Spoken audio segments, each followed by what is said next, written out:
Olá, meus irmãos e irmãs de Ideal Espírita, vocês amigos e amigas que nos acompanham aqui na página Estação da Luz Espírita, muitíssimo obrigado mesmo pela sua companhia. A nossa página Estação da Luz Espírita não tem fins lucrativos, o objetivo é a divulgação da doutrina espírita. E é por isso que nós reunimos aqui esta sede de matérias espíritas para que possa atender às suas necessidades, estudo, lazer, pesquisa. Você encontra aqui na nossa página Estação da Luz Espírita os livros da codificação, obras suplementares, entrevistas, palestras e os programas da Web Rádio Estação da Luz de Natal e Web Rádio Cristo Consolador de São Paulo. Ou seja, um acervo que atenda às suas necessidades, sem fins lucrativos. O objetivo é a divulgação da doutrina espírita. E agora eu convido você para nos acompanhar na reprodução de mais esse trabalho imperdível. Muito obrigado mesmo pela sua companhia e vamos juntos!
Olá, pessoal, boa noite. Vamos começar o nosso estudo das obras de André Luiz, o livro Ação e Reação.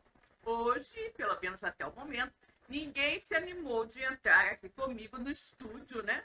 Para me ajudar com as leituras. Mas tudo bem, vamos que vamos, né? Vamos cumprimentar aqui a nossa querida amiga Miriam Becker. Boa noite, Silvia, a todos. Boa noite, Miriam.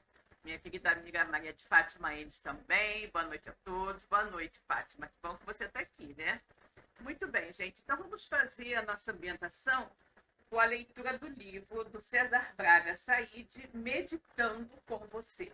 Esse livrinho aqui é um livrinho de bolso, porém muito bonzinho, com muitas mensagens bem interessantes, né? Para a gente ouvir e meditar, né? Então, vamos abrir aqui no texto que diz apego e desapego. O título é Apego e Desapego. Pense nas coisas das quais você tem grande apego.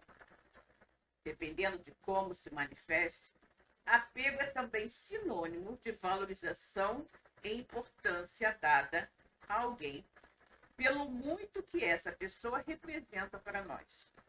Se os nossos sentimentos fossem de indiferença, não teríamos vontade de proteger e nem nos preocuparíamos com o estado desse alguém. Por isso, sentimos falta, temos novidades, queremos estar perto, fazendo tudo o que é possível para ver o ser querido feliz. Só não devemos transformar esse sentimento em algo doentio, a ponto de não vivermos sem a sua presença. Um sentimento assim consegue entender e aceitar a transformação que decorre da partida de um ente querido para o outro lado da vida. Compreende que mesmo com saudades, é possível e até necessário permanecer amando, mas canalizando esse amor principalmente para quem está aqui e precisa do que temos para dar. Há pessoas excessivamente apegadas a bens materiais que conquistaram com muito esforço, mas que ao perderem parte desse patrimônio, julgam-se incapazes de prosseguir vivendo. Há outras que, desapegadas de bens, são apegadas a ideias, a estados mórbidos e pessimistas, que não admitem mudar e até se irritam com os que pensam de forma diferente delas ou tentam mostrar o que ignoram. Sempre que assumimos uma postura rígida diante de fatos e pessoas, esquecemos que a vida é marcada pela mudança e que talvez nossos valores já estejam precisando de uma revisão, até mesmo para que encontremos novas razões para permanecer com eles. Como é importante o apego à alegria, à paz, ao bom humor, ao amor, cultivando-os sempre e mantendo a vigilância a fim de preservá-los no coração. Toda atenção que pudermos dispensar a essa relação apego-desapego que assinala nossa vida será de capital importância, pois ela estabelece as bases da nossa felicidade ou infelicidade. Não devemos permitir que o desapego se transforme em indiferença, alienando-nos da sociedade, levando-nos a ignorar os compromissos que devemos cumprir nesse mundo. Viva a sua vida com alegria, valorizando as pessoas que caminham ao seu lado e os bens espirituais e materiais que já conquistou. Mas não esqueça que as pessoas pertencem a elas mesmas, não sendo objetos que devamos manipular de acordo com as nossas conveniências.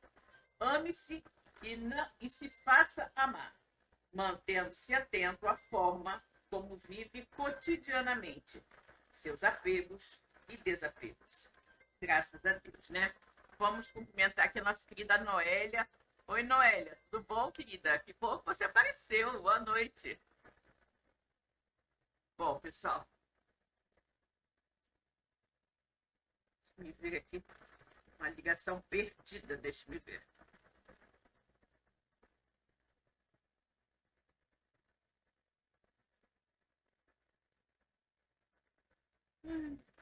Vocês me deem um minuto, por favor, que eu vou ter que retornar essa ligação, tá bom? Já já a gente volta.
Pronto, pessoal, voltamos, tudo resolvido.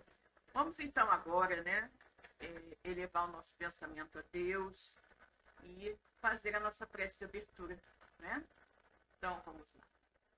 Deus, Pai de infinita bondade, misericórdia e justiça, Jesus, nosso querido amigo, nosso mestre, guia e modelo de toda a humanidade. Queridos amigos espirituais que nos auxiliam na realização desses estudos, que coordenam nossos estudos. Muito obrigada pela presença amiga. Obrigada, sobretudo, pela luz da doutrina espírita que ilumina as nossas vidas. Que todos nós, encarnados e desencarnados, possamos tirar o máximo proveito de tudo que será estudado na noite de hoje. E assim, em teu nome, Pai. Em nome de Jesus, de todos os espíritos amigos que nos auxiliam na realização desses estudos, começa agora mais um estudo das obras de André Luiz, livro Ação e Reação. Que a paz do Senhor permaneça com todos nós. Graças a Deus. Bom, agora dá uma lidinha, gente. Um trechinho aqui do Evangelho segundo o Espiritismo. E caiu para a nossa reflexão de hoje, capítulo 16. Não se pode servir a Deus e a Mamon. Instruções dos Espíritos, a verdadeira propriedade. O homem só possui em plena propriedade aquilo que lhe é dado levar deste mundo. O que encontra ao chegar e deixa ao partir, goza ele enquanto aqui permanece. Forçado, porém, que é a abandonar tudo isso, não tem das suas riquezas a posse real, mas simplesmente o usufruto.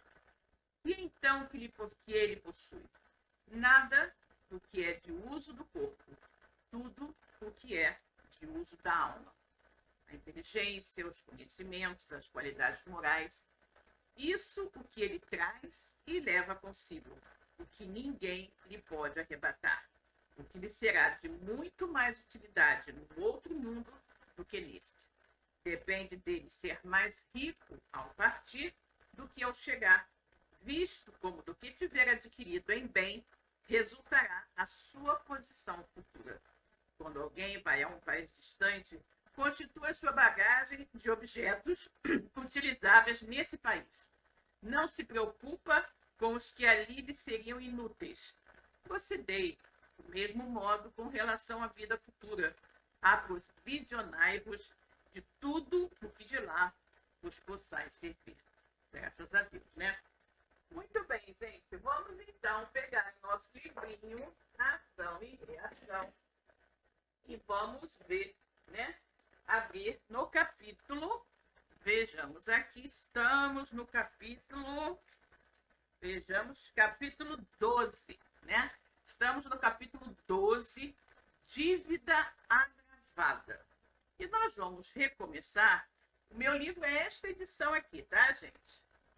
Neste meu livro, nós vamos começar na página 215, lá no topo da página 215, tá? Mas eu vou voltar um pouquinho a leitura para nós pegarmos o fio da meada, tá bom? Então, vamos lá.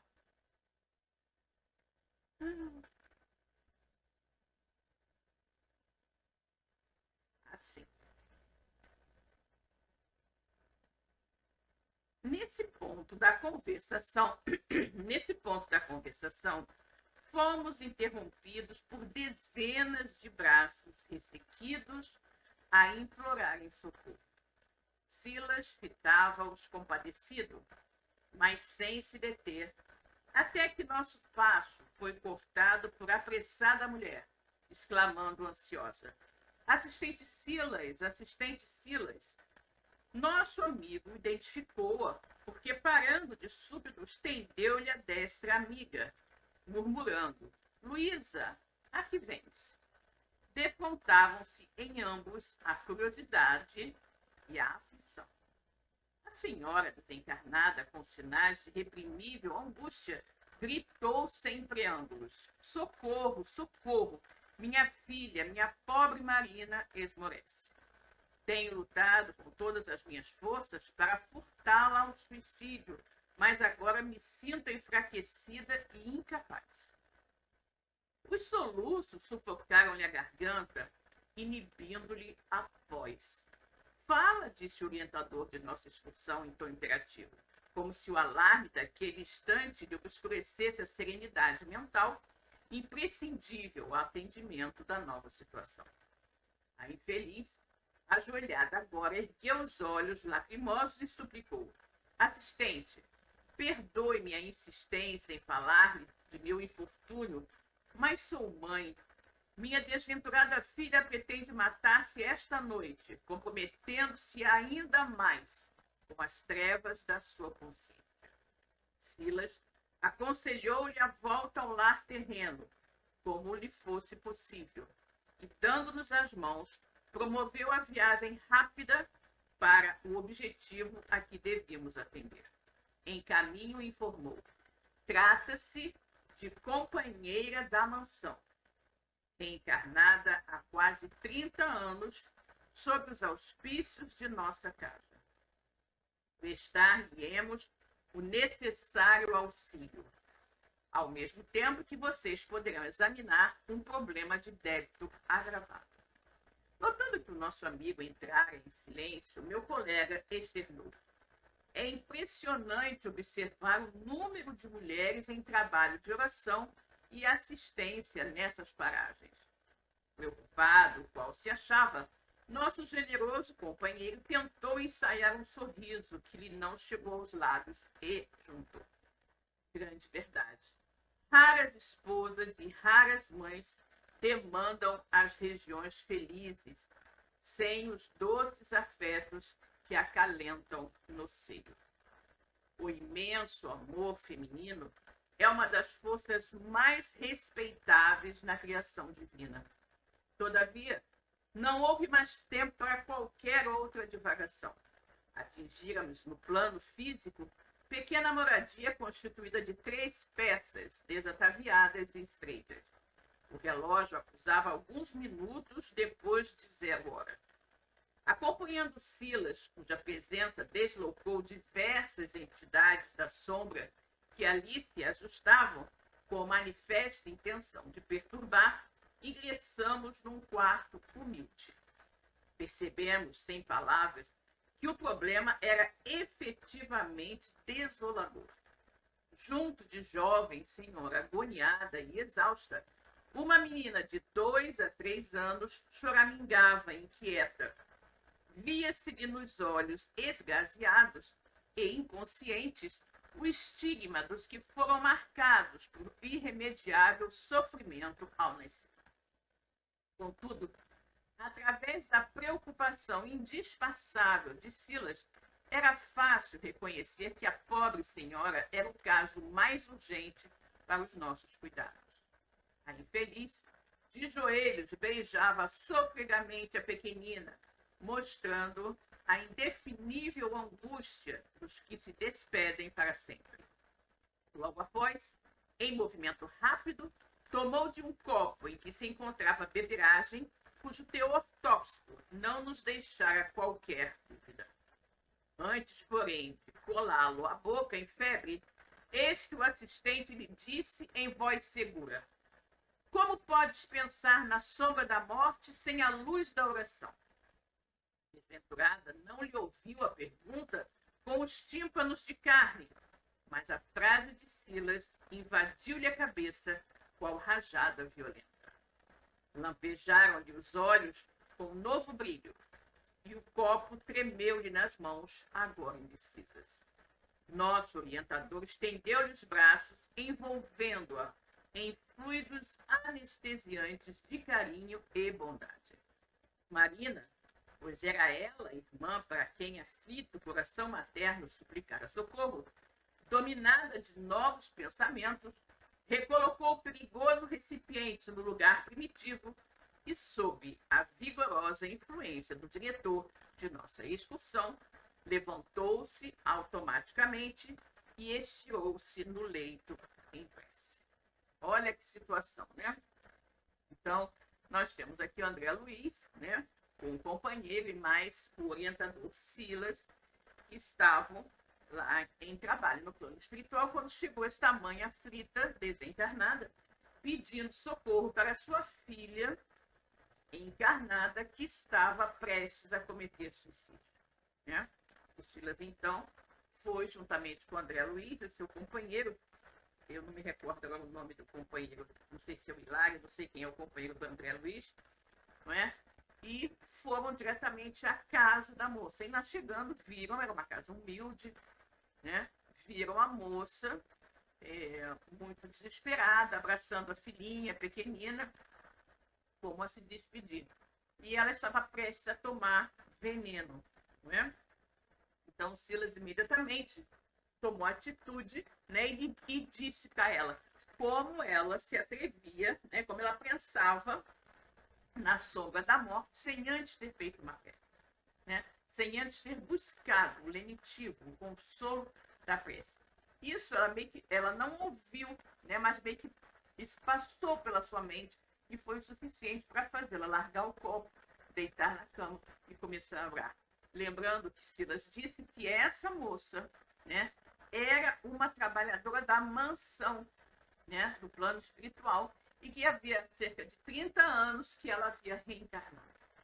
Imagina que situação, né? Um espírito que estava ali na mansão e que recebeu uma nova missão a realizar na Terra, estava prestes a cometer, né, esse crime terrível. Vejamos então o que vai acontecer, né?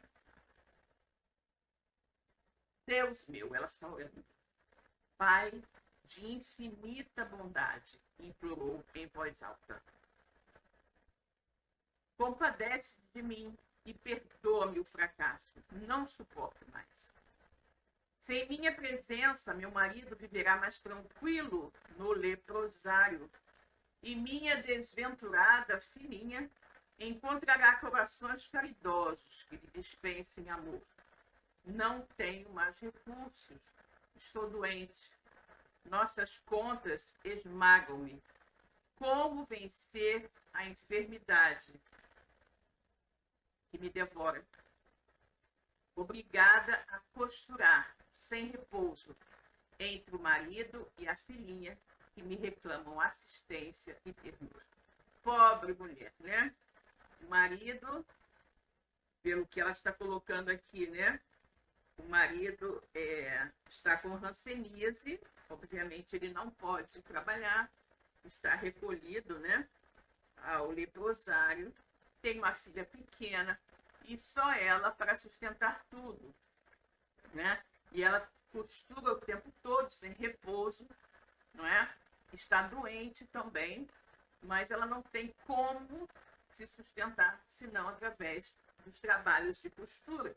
Ela chegou a uma situação em que ela está em grande desespero, né?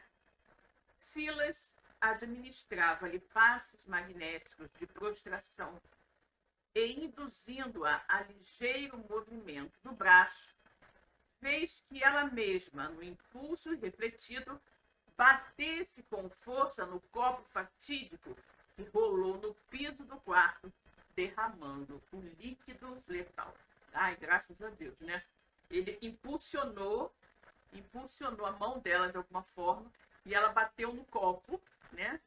Aparentemente sem querer, e derramou todo o conteúdo no chão, né? Ainda bem.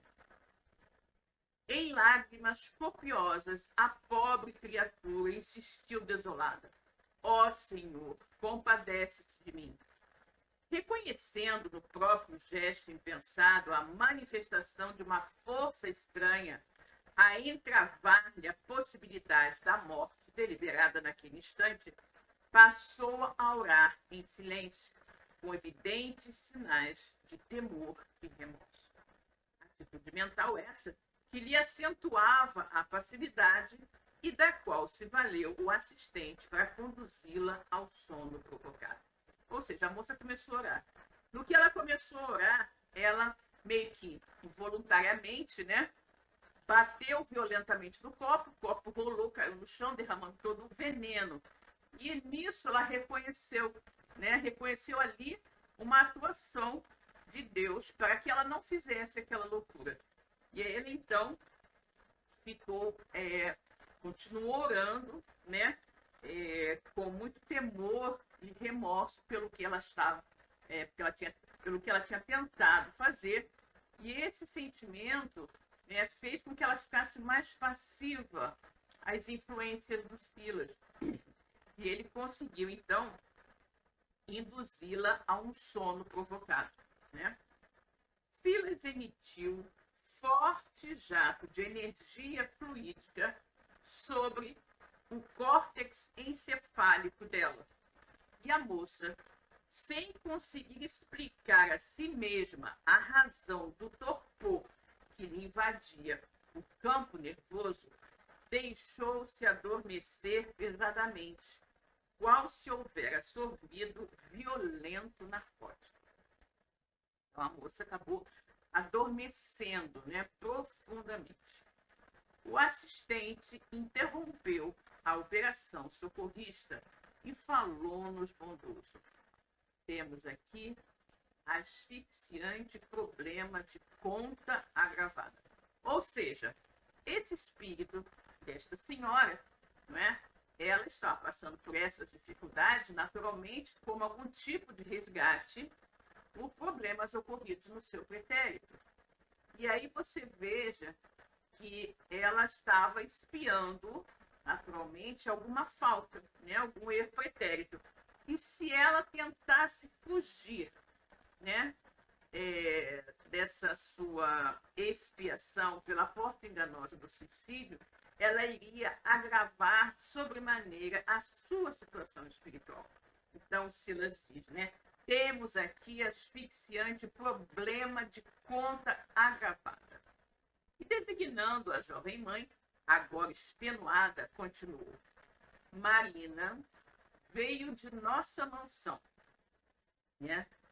Essa moça veio de lá da mansão, né? Onde ele habita, na espiritualidade superior. Marina veio de nossa mansão para auxiliar a Jorge e Zilda, dos quais fizera devedor.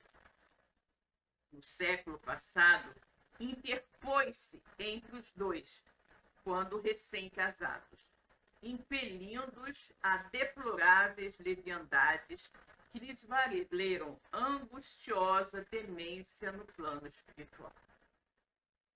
Depois de longos padecimentos e desajustes, permitiu o Senhor que muitos amigos intercedessem junto aos poderes superiores para que se lhes recompusesse o destino e os três renascessem no mesmo quadro social para o trabalho regenerativo.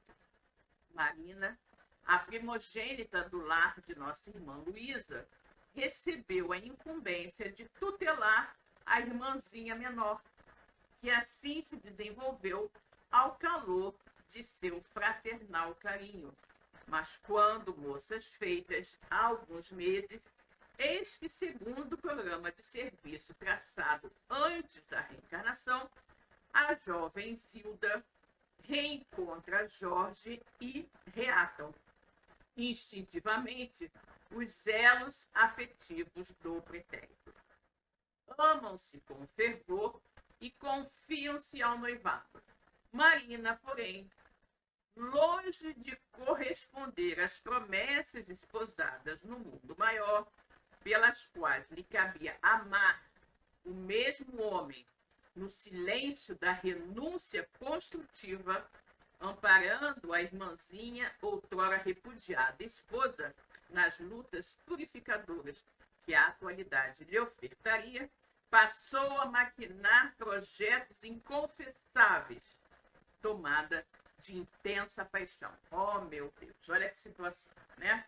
Então, numa vida anterior, a Marina, né, havia atrapalhado a vida de um casal, né, hoje chamados Jorge e Zilda, né?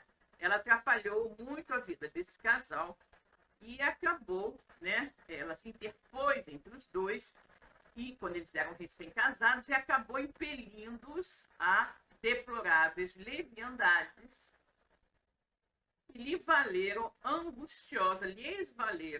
né? Eles fizeram dele ter feito muitas loucuras, instigados pela Marina, e isso lhes acarretou uma demência no plano espiritual. Né? Depois de longos padecimentos, né, e desajustes, foi permitido que os três, né, então, se reunissem, os três renascessem para um ajuste. Né? Então, a Marina, que é a filha mais velha daquela senhora Luísa, né, foi lá pedir socorro, a Marina, então, iria renascer e teria essa irmãzinha mais nova, que no caso é a Zilda, né, e ela iria criar a Zilda com todo amor, né, porque a mãe desencarnou e tudo mais, e ela iria criar a irmãzinha com todo amor, até com desvelos de mãe. E foi tudo bem, até que ambas, né, ficaram adultas, e a Zilda, então, encontrou o Jorge, que era aquele seu amor do passado, né? E o que a Marina tinha que fazer? A função da Marina nessa existência era justamente reencontrar também o Jorge, só que dessa vez ela teria que sublimar o sentimento, né? Não se deixar levar por aquele sentimento do passado e deixar a irmã e o Jorge viverem felizes, né? Sem, de forma nenhuma, né, oferecer qualquer dificuldade para a felicidade dos dois, né? Teria que ser, ter uma renúncia, né? Renunciar àquele amor. No entanto, o que aconteceu? Ela não conseguiu, né? Ela passou a maquinar projetos inconfessáveis, tomada de intensa paixão. Ela voltou a ficar totalmente envolvida, apaixonada, né, pelo Jorge e começou a tramar contra a felicidade dele e da irmã. Completamente cega e surda aos avisos da sua consciência. Começou a envolver o noivo da irmã em larga ceia de seduções e atraindo para o seu escuso objetivo o apoio de entidades caprichosas e enfermiças, por intermédio de doentios desejos, passou a hipnotizar o moço espontaneamente com o auxílio dos vampiros desencarnados, cuja companhia Aliciara sempre percebeu. Olha que situação, né? Então ela não teve, né, aquele amor renúncia que ela deveria ter, porque o rapaz era noivo da irmã dela, mas ela ficou completamente enlouquecida outra vez de paixão por ele, começou a seduzi-lo de todas as formas, né, envolvê-lo de todas as maneiras e acabou atraindo, né, para a sua esfera de ação, para a sua sintonia, espíritos menos felizes que auxiliavam nesse projeto, né? Esse projeto de seduzir o rapaz, naturalmente, tornar infelizes ele e a irmã dela, a Luzia, e, obviamente, agravar ainda mais a situação espiritual da Marina. E aí o que acontece? Ela começa, né, com a ajuda desses espíritos menos felizes, a exercer uma espécie de hipnose sobre o rapaz, né? Que vai acabar não resistindo, né? Jorge, inconscientemente dominado, transferiu-se do amor por Zilda à simpatia por Marina. Ou seja, o rapaz está totalmente perdido, né? Então, ele amava a Zilda, mas o envolvimento que a Marina, né, o jogo de sedução que a Marina fez com ele foi tão forte, e ainda com a ajuda dos espíritos menos felizes, vampirizadores, né, vampirizadores, que começaram a envolver também a ela e ao rapaz, de forma a hipnotizá-lo, deixá-lo meio que sem noção, ele começou a fazer o quê? Ele acabou transferindo o amor que ele sentia pela noiva, Zilda, para uma simpatia pela Marina, observando que a nova afetividade lhe crescia assustadoramente no íntimo, sem que ele mesmo pudesse controlar a expansão. Ou seja, ele amava a Zilda, tinha uma certa simpatia pela Marina, mas aquela simpatia ele começou a perceber que ia aumentando cada vez mais e mais e mais, sem que ele pudesse, né, controlar esse sentimento. Decorridos breves meses, dedicavam-se ambos a encontros ocultos, nos quais se comprometeram um com o outro na maior intimidade. Então, logo eles estavam, né, se encontrando ocultamente e traindo, né, a Zilda. Zilda notou a modificação do rapaz, mas procurava desculpar-lhe a indiferença a conta de cansaço no trabalho e dificuldades na vida familiar. Todavia, em faltando apenas 2 semanas para a realização do consórcio, surpreende-se a pobrezinha com a inesperada e aflitiva confissão. Jorge expõe-lhe a chaga que lhe expulsia o mundo interior. Nossa, 2 semanas antes do casamento, então, ele resolve confessar à moça o que estava acontecendo, né?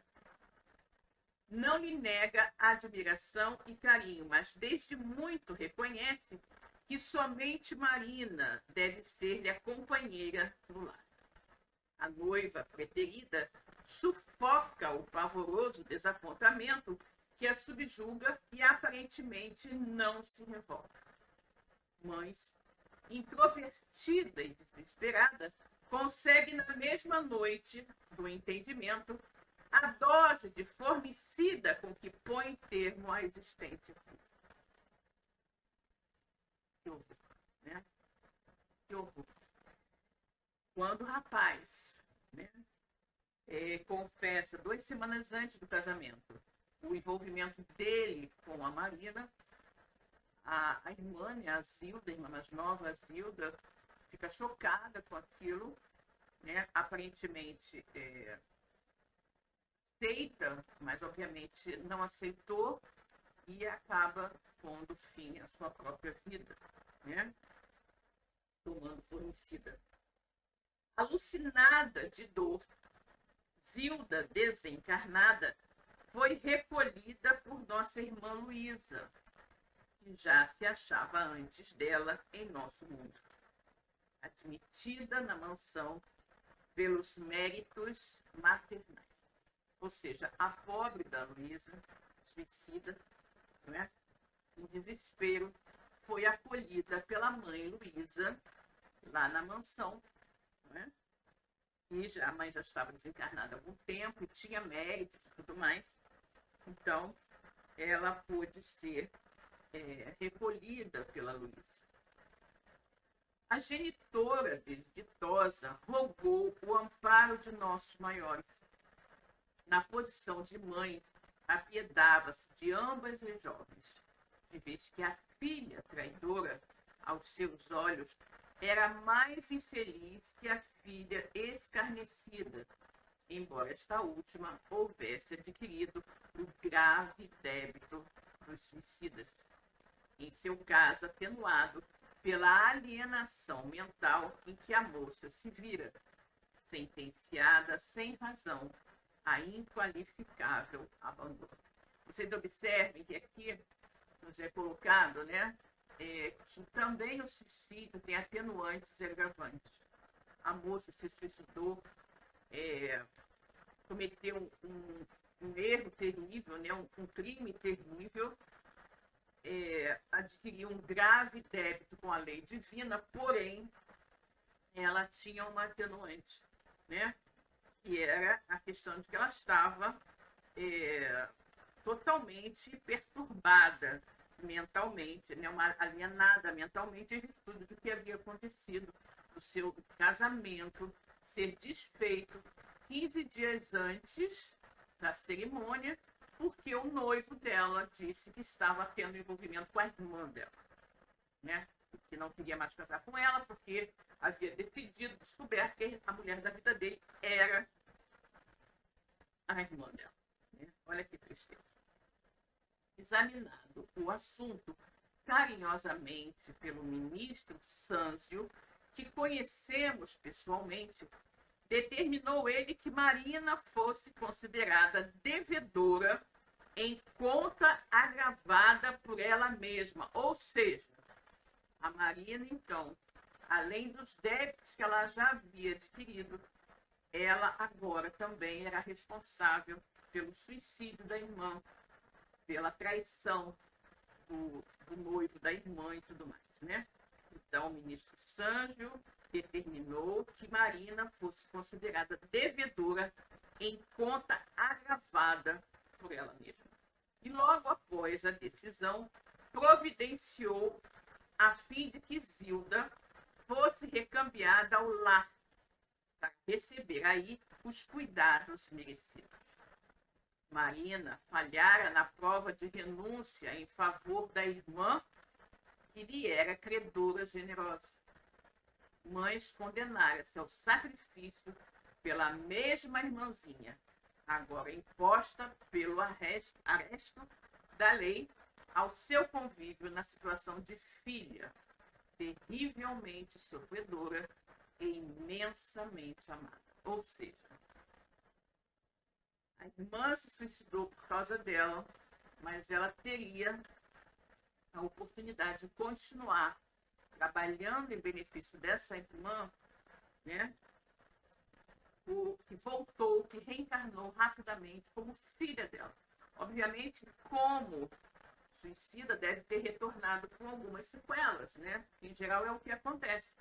E aí ela recebeu a criança, né? Teve essa filha, né?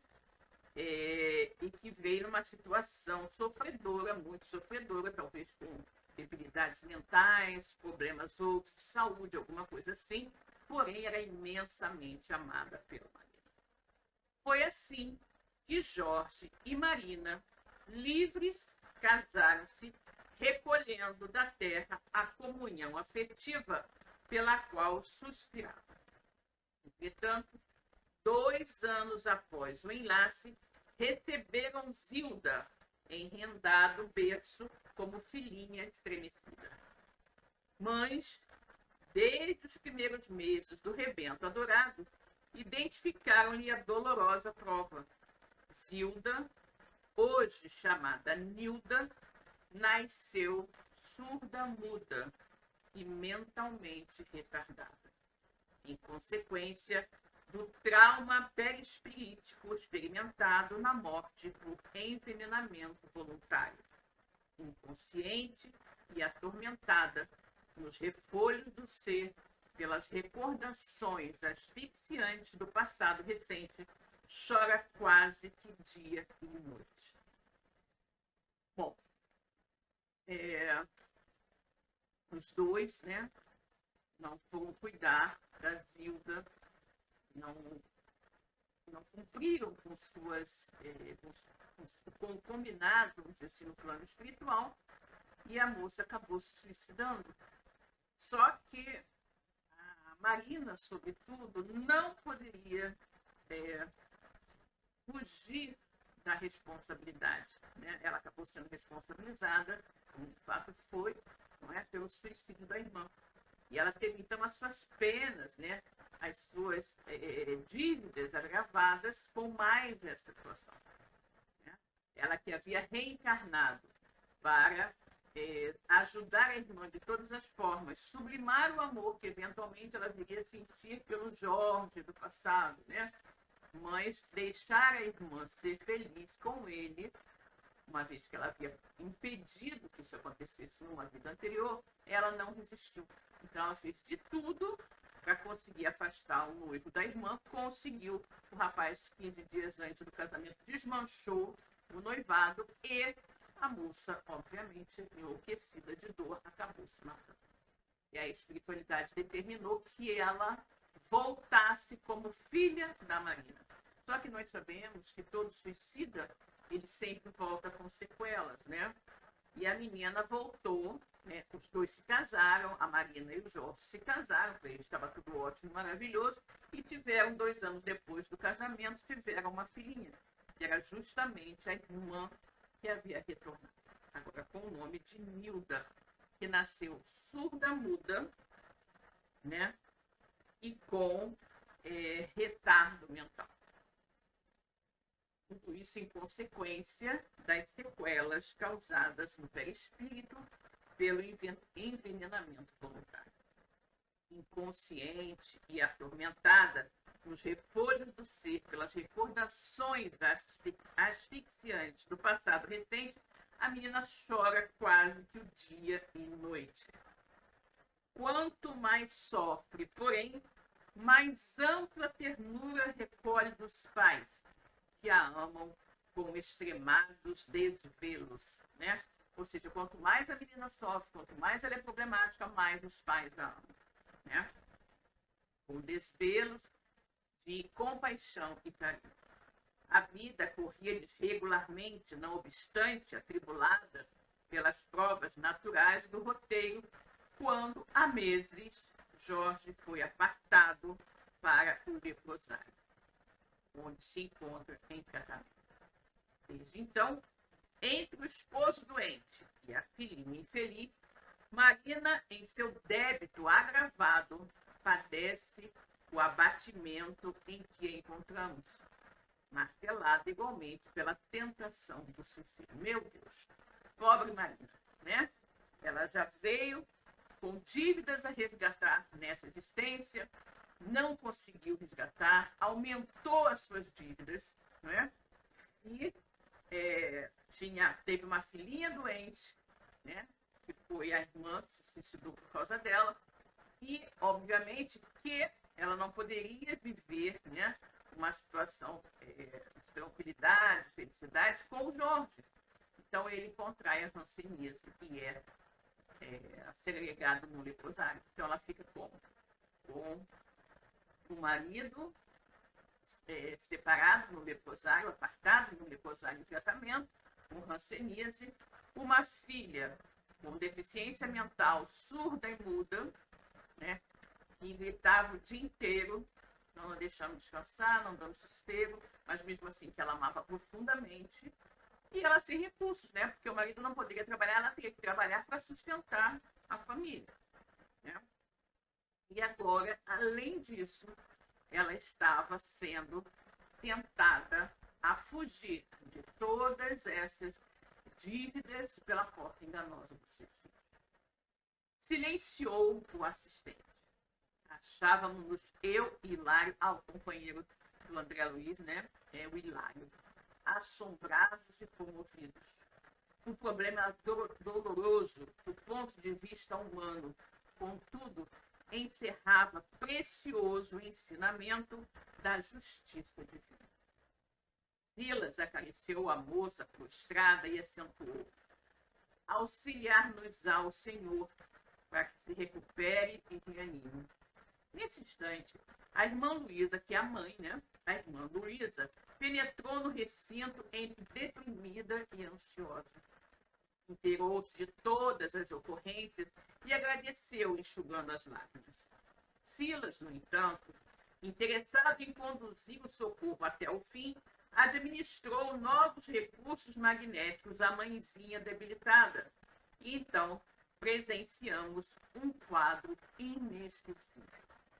Marina ergueu-se em espírito sobre o corpo somático e pousou em nós o olhar vago e inexpressivo. Ou seja, o Silas continuou dando tratamento à Marina, agora adormecida, né? E ela se desprendeu do corpo, se desdobrou durante o sono e olhou para eles assim, né? Com um olhar vago, né? E inexpressivo, como se ela não estivesse entendendo o que estava acontecendo. Nosso diretor, porém, como a despertar-lhe as percepções do espírito, afagou-lhe as pupilas com as mãos aureoladas de fluidos luminescentes. De repente, à maneira do cego que retorna a visão, a pobre criatura viu a genitora, que lhe estendia os braços amigos e carinhosos, com lágrimas a lhe correrem dos olhos. Refugiou-se-lhe no regaço, gritando de alegria: mãe, minha mãe, pois és tu. Ou seja, a moça, no desdobramento, né, acordou assim meio perdida, mas o Silas fez com que ela conseguisse enxergar, né? E ela viu a mãezinha dela desencarnada ali ao lado dela, correu, se abraçou com a mãe, né, em desespero. Luísa acolheu-a docemente no colo afetuoso, qual se o fizesse uma criança doente, e, mal reprimindo a emoção, falou-lhe triste: sim, filha querida, sou eu, tua mãe. Rendamos graças a Deus por este minuto de entendimento. E, beijando-a ternamente, embora aflita, continuou: por que o desânimo quando a luta apenas começa? Ignoras que a dor é a nossa custódia celestial? Que seria de nós, Marina, se o sofrimento não nos ajudasse a sentir e raciocinar para o bem? Olha o que ela está colocando aqui, né? Olha o que a Luísa está dizendo para a filha dela. Olha o que ela está dizendo aqui. Por que o desânimo quando a luta apenas começa? ignoras que a dor é a nossa custódia celestial? Olha isso, gente. A dor é a nossa custódia celestial.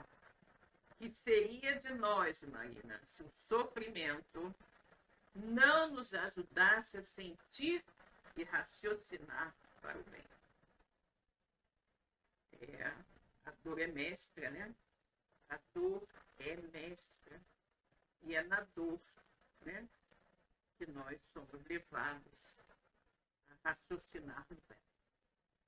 Compreendendo, né, que a dor não erra de endereço, que ninguém passa por nenhum tipo de prova sem precisar passar.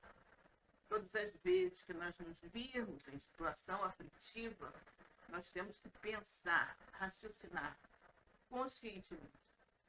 E estamos apenas colhendo aquilo que plantamos, né? Regozija-te no combate que nos acrisola e salva para a obra de Deus. Não convertas o amor em inferno para ti mesma, e nem creias consigas aliviar o esposo e a filhinha com a ilusão da fuga impensada. Fuga, sim, é fuga, né? Porque normalmente o que o suicida faz é fugir, né? Fugir do problema, fugir dessas dificuldades. Lembre-se de que o Senhor transforma o veneno de nossos erros em remédio salutar para o resgate de nossas culpas. A enfermidade de nosso Jorge e a aprovação de nossa Nilda constituem não somente o caminho abençoado de elevação para eles mesmos, mas igualmente para teu espírito, que se lhes associa à experiência na trama da redenção. Ou seja, obviamente que o Jorge também, por ter uma parcela de culpa na vida anterior e nessa, né, acabou contraindo a hanseníase como uma forma de expiação. E, naturalmente, a filhinha dela, a Nilda, está expiando o crime do suicídio.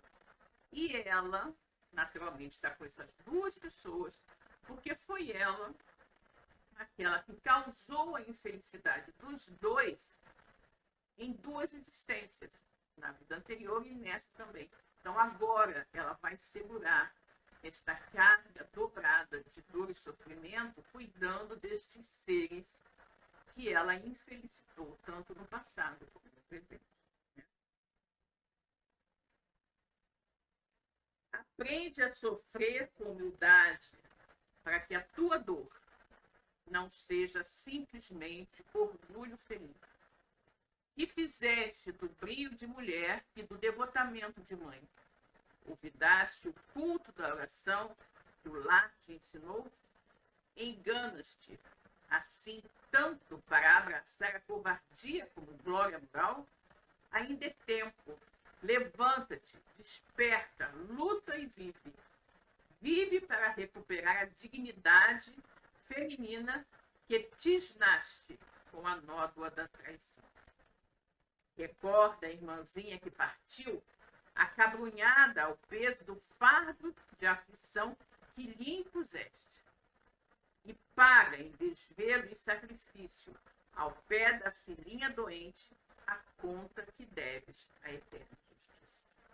A mãe dela chamando a atenção para a responsabilidade dela na desdita da irmã, né? E para que ela agora se regenerasse, né? Que ela agora pudesse resgatar os débitos contraídos, né? Em virtude dos erros que ela perpetuou na vida passada e nessa, né? Com a traição que ela fez e tudo mais, se dedicando ao marido doente e à filhinha doente também. Humilha-te e resgata a própria consciência com o preço da expiação dolorosa, mas justa. Trabalha e serve, esperando em Jesus, porque o divino médico te restituirá a saúde do esposo. Olha que maravilha, né? Olha que coisa boa. trabalha e serve, esperando em Jesus, porque o divino médico te restituirá a saúde do esposo, para que juntos possamos conduzir a pequenina enferma ao porto da necessária restauração. Não penses estar sozinha nas longas e ermas noites em que te divides entre a vigília e a desolação. Comungamos os mesmos sonhos, partilhamos as mesmas lutas. Que paraíso haverá para os corações maternos que choram além do túmulo, senão a presença dos filhos abençoados, embora esses muitas vezes lhes ocasionem longos dias de angústia. Compadece de mim, tua mãe, por enquanto sentenciada ao sofrimento pelo amor com que te amo. Calou-se, Luísa, pois que símbolos incessantes lhe abafavam a voz. Marina, agora ajoelhada e lacrimosa, osculava-lhe as mãos, clamando em súplica: mãe querida, perdoe-me, perdoe-me. Luísa ergueu-a com esforço e, dando-nos ideia dos calvários maternais que costumam prender as grandes mulheres depois da morte, conduziu-a em passos vacilantes até a criança enferma, que, acarinhando a fronte da pequenina, empapada de suor, implorou humilde: filha querida, não procures a porta falsa da deserção. Vive para tua filhinha, como permite o Senhor, possa eu continuar vivendo por ti. A moça, renovada, rojou-se sobre a menina triste, mas como se a emotividade daquela hora lhe sufocasse a mente desperta, foi repentinamente atraída pelo corpo de carne, como grânulo de ferro pelo ímã. E vimos-la acordar, em pranto copioso, bradando inconsciente: minha filha, minha filha. O assistente, respeitoso, despediu-se de Luísa e afirmou: louvado seja Deus, nossa Marina ressurge transformada. Afastamo-nos sem palavras. Lá fora, no céu, nuvens distantes coroavam-se de luz aos clarões purpúreos da aurora. E de alma embriagada de reconhecimento e esperança, meditei na infinita bondade de Deus, que faz raiar, depois de cada noite, a bênção de um novo dia. Gente, que capítulo lindo, né? Que capítulo lindíssimo esse, né? Desse socorro espiritual que a Marina recebeu, esse espírito tão endividado, né? Aliás, todos eles, né? Mas ela, sobretudo, um espírito que veio para resgatar débitos contraídos no pretérito e que acabou se endividando mais ainda e que estava prestes a cometer o ato terrível do suicídio, que ia agravar tudo muito mais. E aí a espiritualidade amiga chega no momento certo e consegue fazer aquele espírito voltar à realidade, né? Tocando seu coração com a presença da mãe, que ela pôde ver e conversar durante o desprendimento do sono, e assim voltar à realidade, compreendendo que tudo aquilo que ela estava vivenciando era necessário para a reparação dos seus crimes, dos seus erros. Né? Muito lindo esse capítulo, né? Eu gostei demais, acredito que vocês também tenham gostado. Bom, chegamos ao final do nosso estudo de hoje, esperando que todos tenham aproveitado bastante. Acredito que se emocionaram tanto quanto eu, né? Porque realmente foi muito bom. Ok? Então, uma boa noite para todos. Fiquem com Deus e até a próxima. Tchau.